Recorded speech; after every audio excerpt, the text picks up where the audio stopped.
أما بعد فأعوذ بالله من الشيطان الرجيم بسم الله الرحمن الرحيم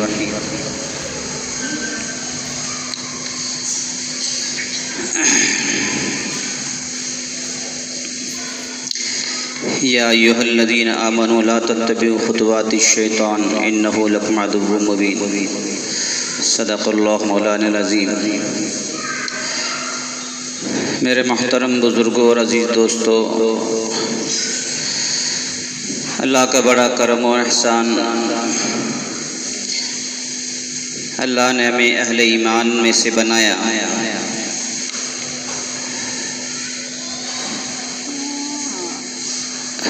اہل ایمان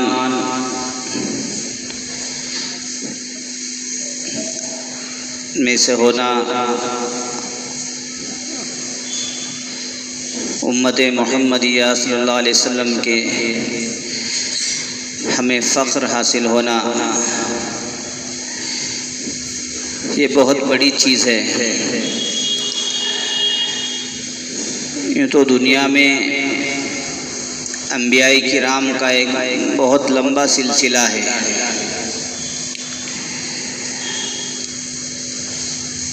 اور اللہ نے ہمیں آخری نبی حضرت محمد مصطفیٰ صلی اللہ علیہ وسلم کی امت میں پیدا کیا۔ یہ ہمارے لیے بہت بڑی بات ہے، بہت بڑا انعام ہے اور فخر کی بات ہے۔ اللہ کے نبی جہاں اللہ کے نبی ہیں، اللہ کے رسول ہیں، اس کے ساتھ ساتھ میں اللہ کے نبی خاتم النبیین ہیں۔ یہ بہت بڑی چیز ہوتی ہے۔ نبیوں میں یہ سب سے اونچا مقام ہے، خاتم النبیین ہونا یہ بہت بڑا اور بہت اونچا مقام ہے۔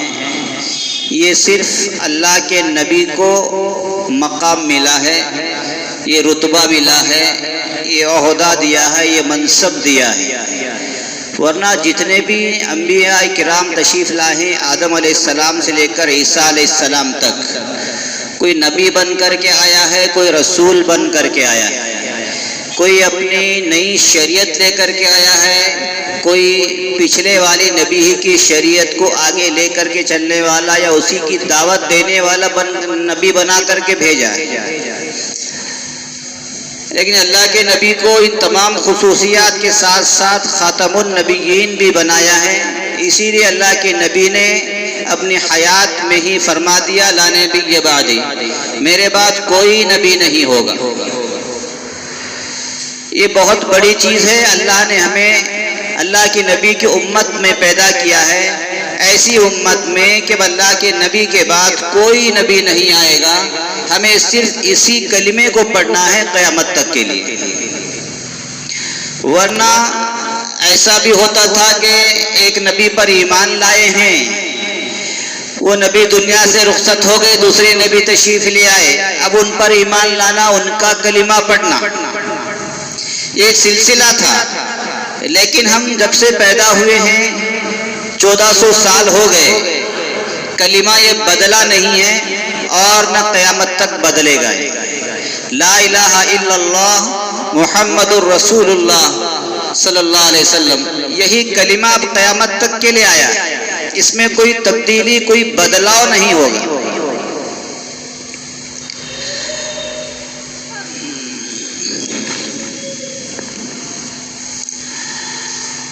تو ہمیں اس پر فخر کرنا ہے اور اس عقیدے کو ہمیں مضبوط بنانا ہے،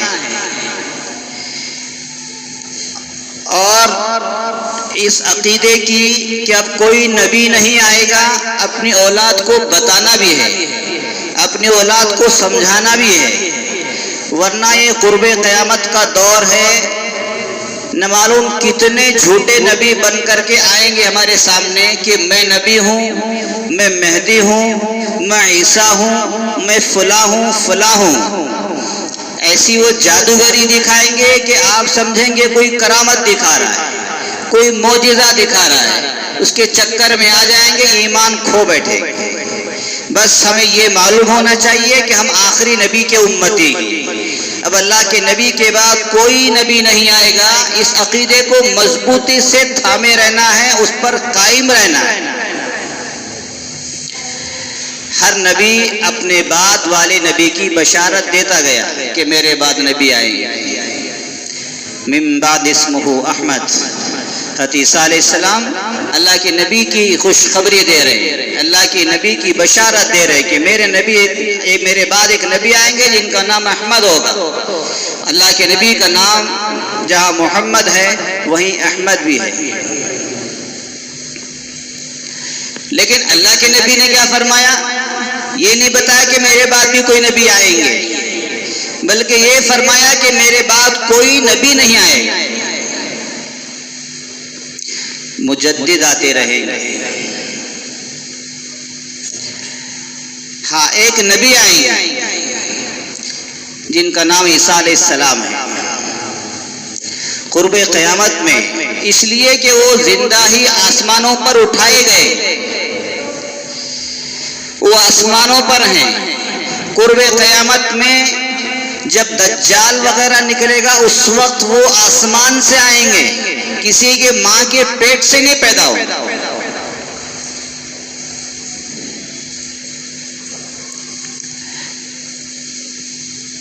لیکن نبی بن کر کے آئیں گے نہیں، نبی تو پہلے سے ہی ہیں، وہ اللہ کے نبی کے پہلے سے ہی نبی ہیں۔ اللہ نے ان کو دشمنوں سے بچانے کے لیے، ان کے نہ ماننے والوں سے بچانے کے لیے اللہ نے اپنے پاس بلا لیا ہے۔ اب قرب قیامت میں وہ پھر نازل ہوں گے، عیسیٰ علیہ السلام کا ظہور ہوگا، عیسیٰ علیہ السلام کا نزول ہوگا، مہدی علیہ السلام کا ظہور ہوگا، دجال کا خروج ہوگا۔ یہ الفاظ آتے ہیں حدیث شریف کے اندر، تینوں میں فرق ہے۔ دجال نکلے گا کسی وادی سے، مہدی علیہ السلام کا ظہور ہوگا مکہ مکرمہ کے اندر، لوگ ان کو پہچانیں گے، ان کی بیعت کرنا شروع کر دیں گے، اور عیسیٰ علیہ السلام کا نزول ہوگا۔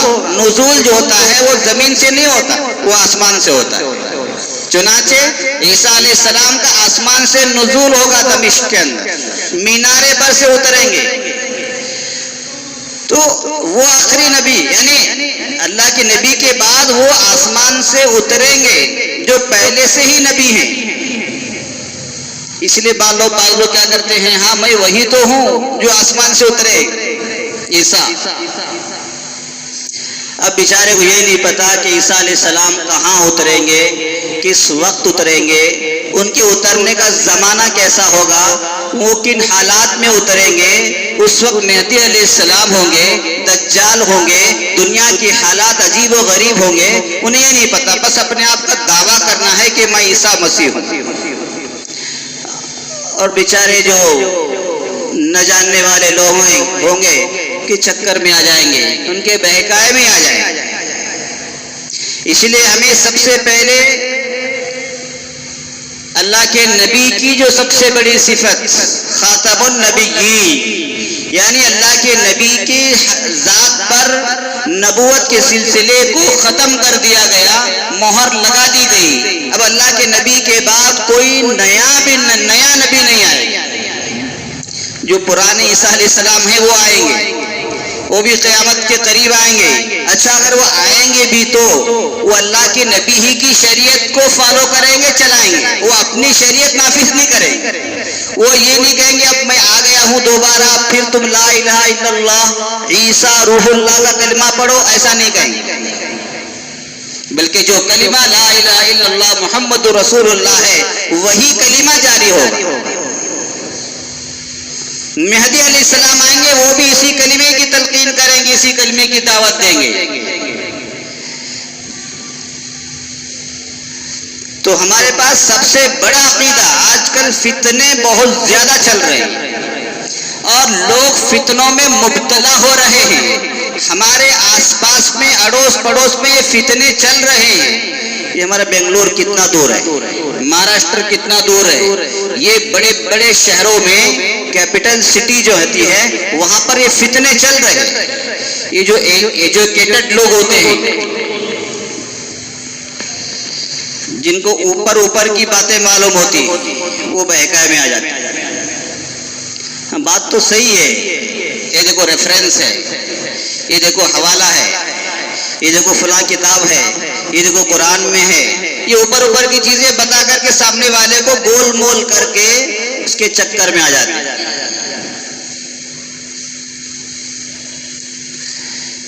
شکیل بن حنیف ہمارے علماء کو اللہ نے بہت سمجھ، بہت فراست، بہت عقل دی ہے. شکیل کا جو نام مشہور کیا انہوں نے کہ یہ فطرے باز ہے، اس کے باپ کے نام کے ساتھ بھی مشہور کیا اسے، اس لیے کہ وہ عیسیٰ مسیح ہونے کا دعویٰ کر رہا ہے. دیکھیے شکیل بن حنیف یعنی شکیل جو ہے وہ حنیف کا بیٹا ہے. شکیل جو ہے وہ جو عیسیٰ علیہ السلام کا دعویٰ کر رہا ہے وہ حنیف کا بیٹا ہے. حالانکہ عیسیٰ علیہ السلام کس کے بیٹے ہیں بتائیے؟ عیسیٰ علیہ السلام بولو تو وہ بغیر باپ کے پیدا ہوئے. ہمارے علماء کی جو چلتی ہے نا چھوٹی سی بات وہ بڑی گہری ہوتی ہے، اس لیے اس فتنے کے ساتھ میں اس کے باپ کے نام کو بھی جوڑ دیا تاکہ اس کا نام سنتے ہی پتہ چل جائے یہ فراڈی آدمی شکیل بن حنیف. لیکن عیسیٰ علیہ السلام جو پیدا ہوئے ہیں وہ تو بغیر باپ کے پیدا ہوئے ہیں، اور یہاں تو باپ کا نام ہے. ایک ہی جھٹکے میں وہ عیسائی ختم ہو گئے، ایک ہی جھٹکے میں.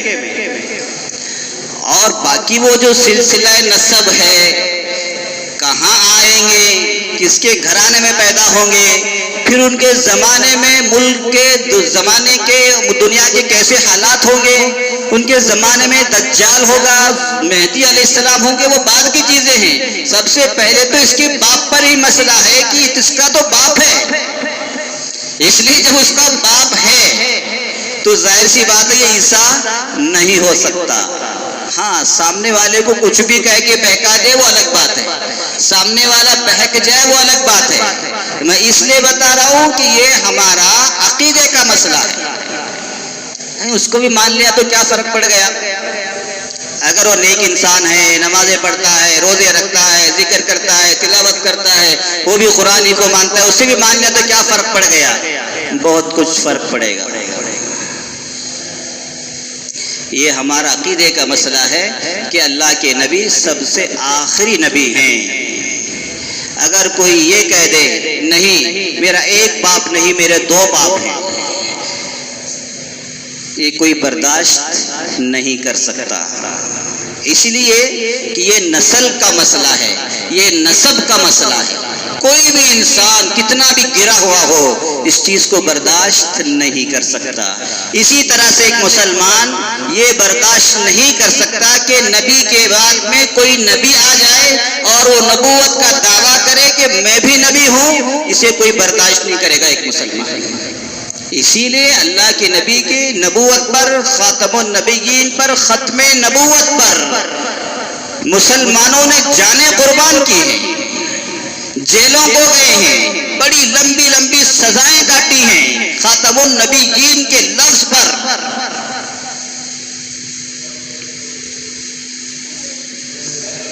علامہ انور شاہ کشمیری رحمۃ اللہ علیہ کے دور میں مرزا غلام احمد قادیانی نے یہ مقدمہ دائر کر دیا کہ یہ نبی ہے. ان کے لوگوں نے دعویٰ کر دیا کہ یہ نبی ہے، یہ نبی ہے، یہ نبی. ان کے ماننے والے بھی بہت ہو گئے.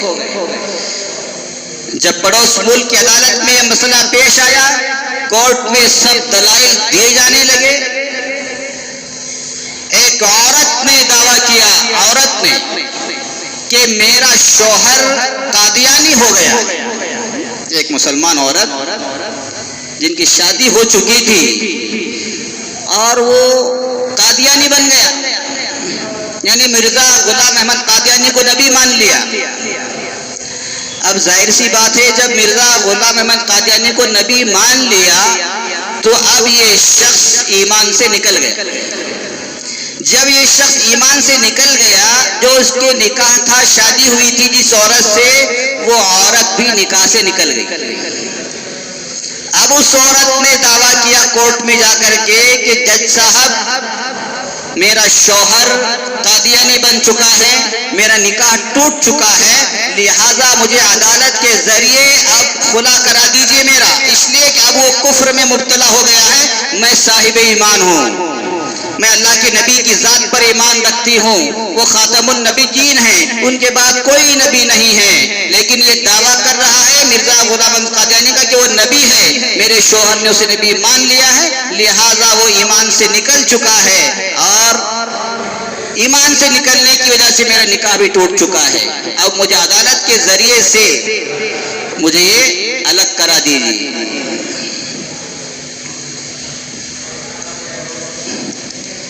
انہوں نے بھی وکیل کیے، انہوں نے بھی وکیل کیے۔ عورت نے آواز لگائی، ہے کوئی میرا وکیل بننے کے لیے تیار، تاکہ مرزا غلام قادیانی کا مقابلہ کر سکے اور اللہ کے نبی کی نبوت اور خاتم النبیین کا دفاع کر سکے۔ یہ آواز حضرت علامہ انور شاہ کشمیری رحمۃ اللہ علیہ تک پہنچی۔ حضرت علامہ انور شاہ کشمیری رحمۃ اللہ علیہ بیمار چل رہے تھے، بیمار، ان کے بہت بڑے بڑے شاگرد ہیں۔ جب یہ آواز پہنچی تو وہ بیماری کے حالت میں تھے، وہ کہنے لگے، ہو بات ایسی ہے، کوئی وکیل نہیں ایسا جو میرے نبی کی ختم نبوت کا دفاع کر سکے، ڈیفنس کر سکے۔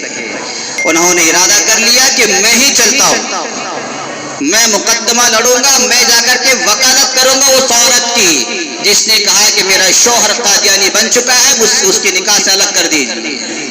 اب وہاں یہ ثابت کرنا تھا کہ مرزا غلام احمد قادیانی کافر ہے، اس لیے کہ جب تک کافر ثابت نہیں کریں گے تب تک نکاح ٹوٹے گا نہیں۔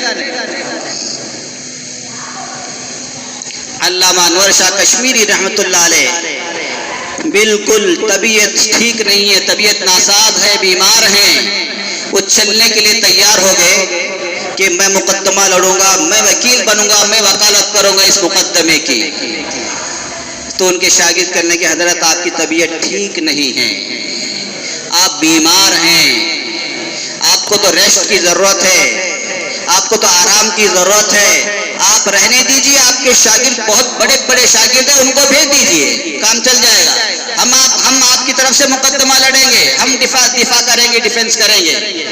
علامہ انور شاہ کشمیری رحمۃ اللہ علیہ نے اس وقت کہا، بات صحیح ہے تمہاری، مجھے یقین ہے تم پر، تم دفاع کرو گے، ڈیفنس کرو گے، ثابت کرو گے، لیکن کل قیامت کے روز اگر اللہ کے نبی نے یہ پوچھ لیا کہ میری ختم نبوت کا مسئلہ تھا انور شاہ کشمیری، تو نے کیوں نہیں ڈیفنس کیا، دوسروں کو کیوں بھیجا، میں اس کا جواب نہیں دے سکتا۔ یہ ان کے الفاظ تھے۔ علامہ انور شاہ کشمیری رحمۃ اللہ علیہ، اتنی بڑی شخصیت، اتنی بڑی شخصیت، علامہ اقبال جیسی شخصیت جو کسی مولانا کو جلدی قبول نہیں کرتے تھے کہ یہ واقعی یہ مولانا ہے، واقعی یہ مولوی ہے۔ اقبال مرحوم نے کہا کہ جب سے میں نے علامہ انور شاہ کشمیری کی باتیں سنی ہیں، ان کی کتابیں پڑھی ہیں، کہ ہاں مجھے یقین ہو گیا ہے کہ واقعی ایک مولوی بھی بڑا عقل مند ہو سکتا ہے، اتنی بڑی شخصیت۔ چنانچہ گئے، عدالت میں جا کے مقدمہ لڑا اور عدالت میں مقدمہ جیت کر کے آئے۔ اسی عدالت میں یہ طے کیا گیا کہ مرزا غلام احمد قادیانی کافر ہے، اس کے ماننے والے کافر ہیں، یہ فیصلہ ہوا۔ یہ وہ حالات ہیں، ہمیں کچھ علم نہیں ہے، نئے نئے فتنے جنم لے رہے ہیں۔ شیطان بعض مرتبہ پگڑی والوں کے شکل میں آتا ہے، شیطان بعض مرتبہ جبے والوں کی شکل میں آتا ہے، شیطان بعض مرتبہ اللہ والوں کی شکل بنا کر کے آتا ہے، شیطان بعض مرتبہ عربی بولنے والوں کی شکل میں آتا ہے، شیطان بعض مرتبہ انگلش فر بولنے والوں کی شکل میں آ کر کے کھڑا ہو جاتا ہے اور ایسے دلائل دیتا ہے کہ سامنے والا سن کر کے حیران ہو جاتا ہے کتنا بڑا اس کو علم ہے، قرآن کا علم ہے، حدیث کا علم ہے، سب چیزوں کا علم ہے، لہذا یہ باتیں سچی کر رہا ہے اور صحیح کر رہا ہے، لوگ بہک جاتے ہیں۔ احادیث ہوتی ہیں، حدیث شریف ہے، پڑھ کر کے سنا دی، آگے چل دیے۔ اب جس نے حدیث شریف سنی، سننے والوں میں ایک بڑا مجمع ہے، ہر آدمی اپنے اعتبار سے اس حدیث کا مطلب لے رہا ہے، اسی لیے علماء نے کیا کیا ہے، حدیث کی تشریح لکھی ہے، تشریح، اسی لیے قرآن کریم کی تفسیر لکھی ہے۔ یہ نہیں کہ ہم اپنی طرف سے کوئی مطلب نکال کر کے عوام میں بتا دیں، لچھے دار تقریر کر دیں، نہیں، بلکہ تفسیر جو لکھی ہوئی ہے اسی کو ہمیں بیان کرنا ہے، اپنی طرف سے کوئی بات بیان نہیں کرنی ہے۔ علماء نے 1400 سال سے تفسیریں لکھی ہیں، وہ تفسیریں جو صحابہ کے موافق ہیں، جو اللہ کی نبی کی منشا کے موافق ہیں، جو شان نزول کے مطابق ہیں، وہی تفسیریں لکھی گئی، انہی کو پڑھ کر کے عوام میں بتایا جا سکتا ہے۔ لیکن ایک آیت پڑھ کر کے ہم اس کے حساب سے کوئی مطلب بیان کر کے کچھ بھی بیان کریں، یہ فتنے کی چیز ہو جاتی ہے۔ اسی طرح سے احادیث ہے، احادیث کی بھی تشریح ہوتی ہے، وہ تشریح علماء نے جو لکھی ہے، صحابہ کرام سے جو منقول ہے، تبع تابعین سے جو منقول ہے، وہی تشریح معتبر ہوگی، ہم اپنی طرف سے کوئی نئی تشریح کرنے لگے۔ حدیث شریف میں ہے کہ جب دجال آئے گا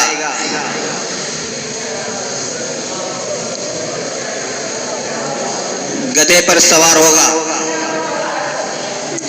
اس کا گدھا اتنا بڑا ہوگا کہ اس کے کان کے سائے میں 40 لوگ سو سکیں گے۔ اب اندازہ لگا، 40 لوگ آرام کر سکیں گے، کس میں؟ اس کے کان کے سائے میں۔ جب اس کا کان اتنا بڑا ہے تو گدھا کتنا بڑا ہوگا؟ یہ حدیث شریف۔ تو اب ظاہر سی بات ہے جتنے لوگ بیٹھے ہوئے ہیں یہی سمجھیں گے کہ بھائی اپنی عقل کے حساب سے سوچیں گے وہ کتنا بڑا گدھا ہوگا، کتنا بڑا گدھا ہوگا۔ اور جو اور لوگ ہیں جو فی الحال زمانے والے لوگ ہیں، اس لیے کہ 1400 سال پہلے کی بات ہے، یہ تب کی بات ہے جب ابھی ہوائی جہاز نہیں بنے تھے، ہیلی کاپٹر نہیں بنے تھے، جنگی جہاز نہیں بنے تھے، اتنی ٹیکنالوجی نہیں تھی، یہ اس وقت کی بات ہے۔ لیکن آج جب ہم حدیث پڑھتے ہیں تو ہمیں ایسا محسوس ہوتا ہے کہ وہ گدھا نہیں کوئی ہوائی جہاز ہو سکتا ہے، اس لیے کہ ہوائی جہاز کے جو کان جو نظر آتے ہیں اتنے بڑے ہوتے ہیں۔ اچھا دوسری بات کیا ہے اس کے اندر؟ وہ 40 دن کے اندر پوری دنیا گھوم جائے گا۔ اچھا کون سا ایسا گدھا ہے جو اتنی اسپیڈ سے چلتا ہو جو پوری دنیا کو 40 دن میں گھوم جائے؟ یہ بھی عقل کام نہیں کرتی۔ لیکن ہر بندہ اپنے اعتبار سے سوچ رہا ہے۔ علماء کہتے ہیں کہ بھائی اللہ بہتر جانتا ہے وہ گدھا کیسا ہوگا، یہ تشریح ہے، کیا ہے؟ اللہ بہتر جانتے ہیں، اس لیے کہ اللہ کے نبی نے کہا ہے، سچ ہے، ضرور ہوگا۔ اللہ بہتر جانتے ہیں وہ گدھا کیسا ہوگا۔ اب ہم یہ نہیں کہہ سکتے کہ وہ ہوائی جہاز ہو سکتا ہے، وہ جنگی جہاز ہو سکتا ہے، وہ فلاں ٹیکنالوجی ہو سکتی ہے، ہم یقین سے نہیں کہہ سکتے کہ وہی چیز ہے، لیکن اللہ کے نبی نے یہ بات کہی ضرور ہے۔ اور اگر کوئی یہ کہہ دے نہیں وہ گدھا تو پھر ہوائی جہاز ہی ہے، نہیں، یہ نہیں کہہ سکتے۔ اللہ کے نبی نے کہا گدھا ہوگا۔ دوسری بات اللہ کے نبی نے کہا کہ دجال اپنے ہاتھ سے بادلوں کو پکڑے گا۔ لو جی،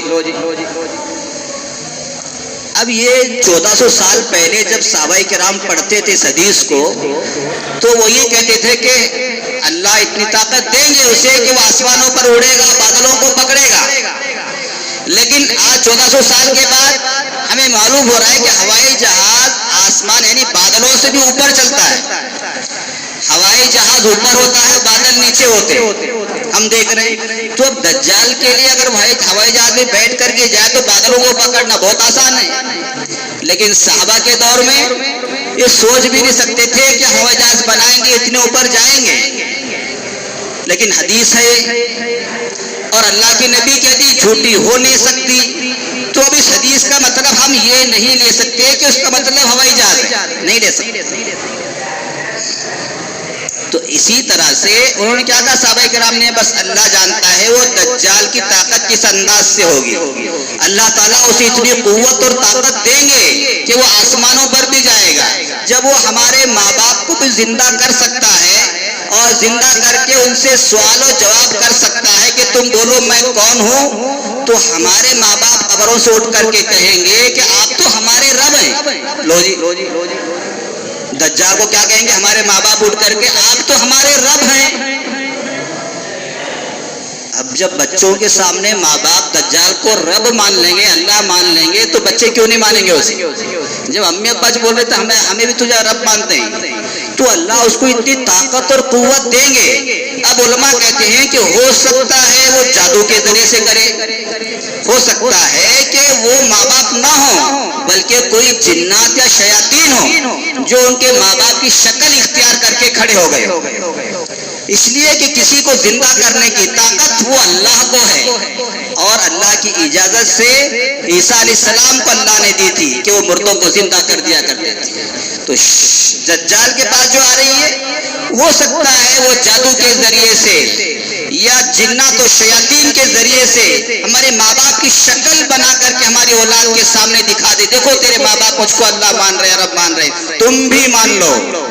جن کو یہ باتیں پتہ نہیں ہوں گی وہ مان لیں گے، جن کو یہ احادیث کا علم نہیں ہوگا وہ مان لیں گے، اس لیے کہ ان کو سامنے ان کے ماں باپ کہہ رہے ہیں کہ تو ہمارا رب ہے. تو اللہ تعالیٰ دجال کو اتنی طاقت اور قوت دیں گے. اب ہم ان تمام احادیث کی تشریح گارنٹی کے ساتھ یہ نہیں کہہ سکتے کہ وہ ہوائی جہاز، بس ہم یہ کہہ سکتے ہیں کہ اللہ بہتر جانتے ہیں وہ کس شکل میں ہوں گے. حدیث شریف میں ہے قرب قیامت میں ہوگا کہ ایک جانور ایسا نکلے گا جو لوگوں سے باتیں کرے گا. ایک جانور ایسا نکلے گا جو لوگوں سے باتیں کرے گا. جانور، انسان نہیں. یہ قیامت کی نشانیوں میں سے ہے. اب وہ اللہ بہتر جانتے ہیں کہ وہ جانور کس ٹائپ کا ہوگا. اب ہم کوئی ٹیکنالوجی کی چیز بنا کر کے پیش کریں، اب وہ ہم سے ساتھ باتیں کر رہا ہے. روبوٹ کو لے لو، ہم سے باتیں کر رہا ہے روبوٹ. اب ہم کہنے لگے یہ وہی جانور ہو سکتا ہے بھائی جو باتیں کر رہا ہے. نہیں، بس اللہ جانتا ہے. اس طرح کی تشریح ہوتی ہے احادیث کے اندر، تفاسیر کے اندر. ہم اپنی طرف سے کہہ کر کے اپنی بات کو منوانے کے لیے تفسیر کو ہم غلط بیان کر کے، احادیث کی تشریح غلط بیان کر کے ہم اپنا الو سیدھا کریں، یہ قرب قیامت میں ہوگا. اس طرح سے شکیل بن حنیف کے جو فتنے چل رہے ہیں، اسی طرح سے اور بھی بہت فتنے چل رہے ہیں. ان فتنوں کو ہمیں سمجھنے کی ضرورت ہے. اس لیے ہمیں اللہ کے نبی کو آخری نبی سمجھنا ہے، آخری نبی والا یقین رکھنا ہے، آخری نبی والا عقیدے کو مضبوط کرنا ہے، خود بھی مضبوط کرنا ہے، اپنی اولاد کو بھی بتانا ہے کہ ہمارے جو نبی ہیں حضرت محمد مصطفیٰ صلی اللہ علیہ وسلم یہ آخری نبی ہیں. اللہ کے نبی کی بات کوئی نبی نہیں آئے گا. عیسیٰ علیہ السلام آئیں گے، وہ اللہ کے نبی، ہمارے اللہ کے نبی سے پہلے وہ نبی بنے ہیں، اس لیے وہ آخر میں آئیں گے. لیکن وہ کسی ماں کے پیٹ سے پیدا نہیں ہوں گے، کسی گھر میں پیدا نہیں ہوں گے، بلکہ وہ آسمان سے نزول کریں گے، آسمان سے اتریں گے. بنے بنائے نبی، کوئی نیا نبی نہیں آئے گا. بنے بنائے پہلے سے تھے. اللہ کے نبی کے زمانے سے پہلے عیسیٰ علیہ السلام تھے. اب وہ قرب قیامت میں دمشق کے اندر اتریں گے. وہاں ایک مسجد ہے جامع دمشق بول کر کے، اس کا مینارہ ہے، اس مینارے پر سے اتریں گے. یہاں تک کہ اللہ کے نبی نے نشانیاں بتائی ہیں. تب ہم مانیں گے کہ یہ عیسیٰ علیہ السلام ہیں، یہ نبی ہیں، لیکن نبی بن کر کے آئیں گے، اللہ کے نبی کی شریعت ہی کو لے کر کے آئیں گے، وہ اپنی شریعت نہیں لائیں گے۔ عیسیٰ علیہ السلام کا نزول ہوگا یعنی آسمان سے اتریں گے، مہدی علیہ السلام کا ظہور ہوگا یعنی وہ پیدا ہو چکے ہوں گے، یہاں تک کہ مکہ مکرمہ میں آئیں گے حج کے لیے، حج کے دوران ان کو اللہ والے پہچانیں گے، تب جا کر کے ان سے بیعت کریں گے، پوری دنیا کے اللہ والے اتفاق کریں گے کہ ہاں یہی مہدی علیہ السلام ہے۔ اور مہدی علیہ السلام باپ کی طرف سے حسن کی اولاد ہوں گے، ماں کی طرف سے حسین کی اولاد میں سے ہوں گے، یہاں تک کہ اللہ کے نبی نے سلسلے نسب تک گنایا کہ حسنی بھی ہوں گے حسینی بھی ہوں گے۔ آج کل جو مہدی آ رہے ہیں پتہ ہی نہیں ان کا نسب کیا ہے، اس لیے ہمیں ان قیامت کی نشانیوں کو یاد رکھنا چاہیے۔ یہ فتنے آخر زمانے میں ہی اٹھیں گے، تو مہدی علیہ السلام مکہ مکرمہ میں ظاہر ہوں گے، پیدا پہلے ہو چکے ہوں گے، ان کے لیے لشکر پہلے سے تیار ہو رہا ہوگا ان کا ساتھ دینے کے لیے، مکہ مکرمہ میں ظاہر ہوں گے، وہاں اللہ والے ان سے بیعت کریں گے۔ اور دجال کا خروج ہوگا، وہ کہیں سے نکلے گا، وہ بھی پیدا تو اللہ کے نبی کے زمانے سے پہلے ہو چکا ہے، کسی جگہ بند ہے، قید ہے، بڑی لمبی حیات ہے اس کی۔ ہر نبی نے دجال کے فتنے سے ڈرایا ہے، یہ دجال کے فتنے سے پہلے یہ انسانوں کے فتنے آئیں گے، یہ دین کے نام پر فتنے آئیں گے، اس لیے ان سے بچنا ضروری ہے۔ اگر ہم ان فتنوں میں مبتلا ہو گئے پھر دجال کے فتنے سے بھی نہیں بچیں گے۔ یاد رکھیں عیسیٰ علیہ السلام کا نزول ہوگا، مہدی علیہ السلام کا ظہور ہوگا اور دجال کا خروج ہوگا۔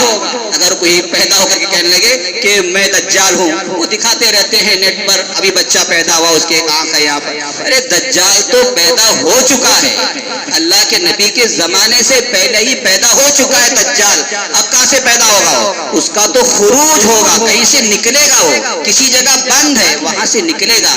یہ علامتیں ہیں احادیث کے اندر، ان کو یاد رکھنے کی ضرورت ہے، ورنہ فتنوں میں مبتلا ہو جائیں گے۔ یہ شیطان ہے، یہ ہر شکل میں آ کر کے بہکانے کی کوشش کرے گا، ایمان کو اچکنے کی کوشش کرے گا، ارتداد کی طرف لے جانے کی کوشش کرے گا، اس لیے ہمیں شیطان سے بچنے کی ضرورت ہے۔ انہو لکم عدو مبین، وہ تمہارا کھلا ہوا دشمن ہے، دشمن کی ہر چال سے بچنا ضروری ہے۔ اللہ ہم سب کو عمل کرنے توفیق نصیب فرمائے، یہ قرب قیامت کے جتنے بھی فتنے ہیں پوری امت مسلمہ کی حفاظت فرمائے۔ سبحان اللہ و بحمدہ، سبحان اللہ العظیم۔